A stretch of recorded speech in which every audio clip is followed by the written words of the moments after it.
안녕하십니까. 한림부동산TV 황태성입니다. 한림부동산TV 기획 시리즈 대한민국 부동산 오늘 두 번째 편으로 성수동 강남 부럽지 않다를 준비했습니다.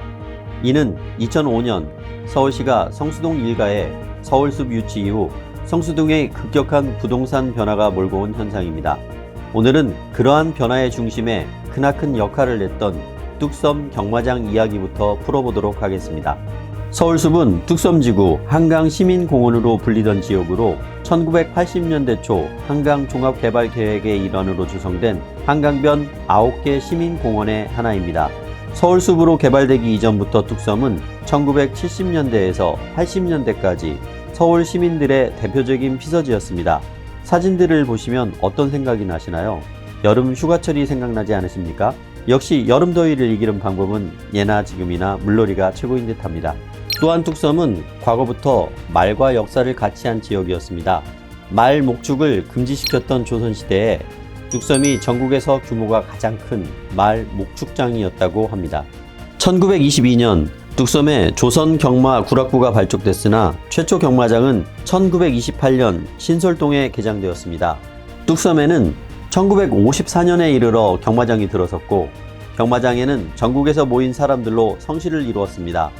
그 당시 특이한 점은 경마장 한가운데 채소밭이었던 땅을 골프장으로 개조하여 1968년에 뚝섬 골프장이 들어서며 사교의 장으로 이용되었다는 점입니다. 당시를 회고하자면 뚝섬은 시민들의 휴양지였으며 골프와 경마는 대중들의 여가 문화로 자리 잡기 시작했었습니다. 그러나 35년간 꾸준히 사랑을 받아오던 뚝섬 경마장은 1986년 서울시의 한강종합개발 사업이 시작되면서 1989년 지금의 과천 경마장이 개장하면서 역사의 뒤안길로 사라졌습니다. 그리고 기존 뚝섬 경마장은 2005년 대규모 생태공원인 뚝섬 서울숲으로 조성되게 됩니다. 1980년대 한강종합개발 사업은 중요한 국가사업이었으며 그 영향으로 지금의 한강 모습을 갖췄습니다. 또한 뚝섬 경마장이 과천으로 이전하고 그 자리에 서울숲이 조성되며 새로운 성수동 시대가 열리게 되었습니다. 한강종합개발사업은 1982년 6월 착공하여 1986년 9월 준공된 프로젝트였습니다. 1960년대 이후 급속한 산업화에 따른 경제우선주의적 개발정책이 한강에 심각한 부작용을 발생시켰으며 이에 따라 한강종합개발사업은 1980년대부터 치수, 미관, 그리고 오염 문제 등을 종합적으로 점검하며 개선할 국가 경제 정책 중에 하나가 되었습니다. 하천에 불과했던 한강은 60년대까지만 해도 나룻배가 정박해 있고 겨울이 되면 스케이트 대회가 열리던 곳이었습니다. 70년대에 들어오면서 다리가 하나둘 늘어가고 80년대에 두 차례에 걸친 한강 종합개발이 시작되며 지금의 모습을 갖추기 시작했습니다. 정부는 하천 공간을 다목적으로 이용하기 위해 당시로선 막대한 금액인 9,560억 원을 투입했습니다. 비가 많이 오면 저지대가 침수되는 것을 막기 위해 강바닥을 준설하고 수중보를 만들었습니다. 이 덕에 한강에는 유람선이 뜰 수 있었고 한강 인접 지역의 주거 환경이 크게 개선됐습니다. 여기서 2006년 오세훈 서울시장의 한강 르네상스 프로젝트를 살펴볼 필요가 있습니다. 한강 르네상스 프로젝트는 2006년부터 오세훈 서울특별시장이 주움 및 수변 문화 공간 조성과 자연성 회복, 접근성 향상, 문화 기반 조성, 경관 개선, 수상 이용 활성화를 목적으로 추진하는 디자인 서울 정책의 핵심 사항이었습니다. 오세훈 시장은 한강 르네상스 프로젝트 기조를 회복과 창조로 설정했고 서울의 자연성을 회복하고 동서남북 소통을 이루고 역사성을 회복하며 도시 공간을 재편해 고품격 시민 문화를 창조하겠다는 확고한 의지를 표명하였습니다.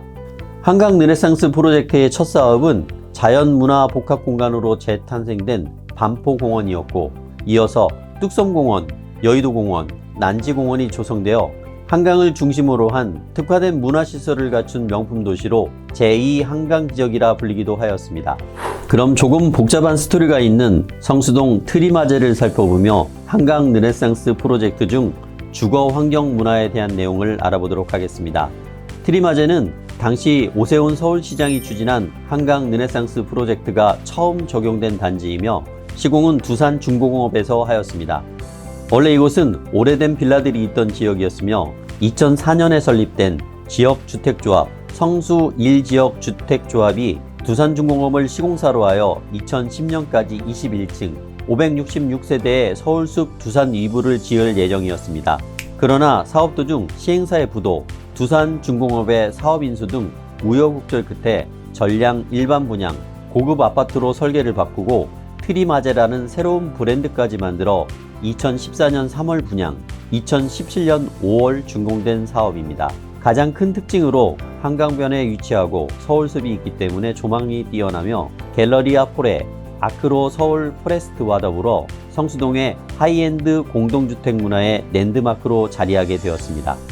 자, 이번엔 2009년 성수 전략 정비구역에 대해 알아보도록 하겠습니다. 이 지역은 서울특별시 성동구 성수동의 한강변에 위치한 재개발 구역으로 과거 성수공단의 배후 주거구역이었습니다. 공단의 공장들이 이전하면서 슬럼화가 진행되자 오세훈 시장 시절 한강 재개발 목적으로 최고층을 50층까지 개발 특례를 주며 정비구역으로 지정하게 된 것이 성수 전략 정비구역입니다. 이 구역은 한남 뉴타운과 더불어 서울 최고 재개발 구역입니다. 오세훈 서울시장은 2040 서울 도시기본계획을 발표하며 서울 한강변에 층고 제한이 풀리게 되고 그동안 말이 많던 성수 전략 정비구역에 약 53만 제곱미터 42개 동 8,247가구 단지가 조성됩니다. 최고 50층 높이 건물이 들어서는 동시에 강변북로를 지하화하고 9만 제곱미터 규모 공원도 조성하는 재개발 사업이 탄력을 받게 될 것으로 예상됩니다. 지난 3월 28일에 44년간 성수동에 위치한 3표 네미콘 공장 철거 공사 착공식이 열리면서 이 부지는 서울숲과 연계개발 그리고 한강과 중량천이 합류하는 수변 공간 활성화 방안으로 대규모 복합시설 설립 가능성도 점쳐지고 있습니다. 1989년 뚝섬 경마장이 과천 경마장으로 이전한 자리에 2005년에 대규모 생태공원인 서울숲이 조성되며 성수동의 변화가 예고되기 시작했습니다. 1982년에서 1986년까지 한강 종합개발 사업이 한강을 현재의 모습으로 바꿔놓았으며 서울 한강 문화를 창조하게 되었습니다. 또한 2006년에 들어서 오세훈 시장은 회복과 창조의 한강 르네상스 프로젝트로 서울을 다시 한번 제2의 한강 기적을 일궈냈습니다. 2009년에는 과거 성수공단의 공장들이 이전하며 그 지역에 성수 전략 정비구역으로 지정하여 재개발 추진 사업으로 또 한 번의 변신을 준비 중입니다. 2040 서울 도시기본계획과 맞물려 44년간 성수동에 위치한 네미콘 공장이 철거되고 한강과 중랑천이 합류부에 위치한 이점을 살려 수변 중심의 복합 거점 지역으로 재탄생할 예정입니다. 서울숲과 연계한 수변 거점에서 거점으로 변화시켜서 많은 시민뿐 아니라 전 세계 관광객들이 찾아오는 서울의 대표 명소로 재탄생할 수 있도록. 지금까지 성수동의 어제와 오늘을 알아보았습니다. 오늘은 여기까지입니다. 여러분 감사합니다.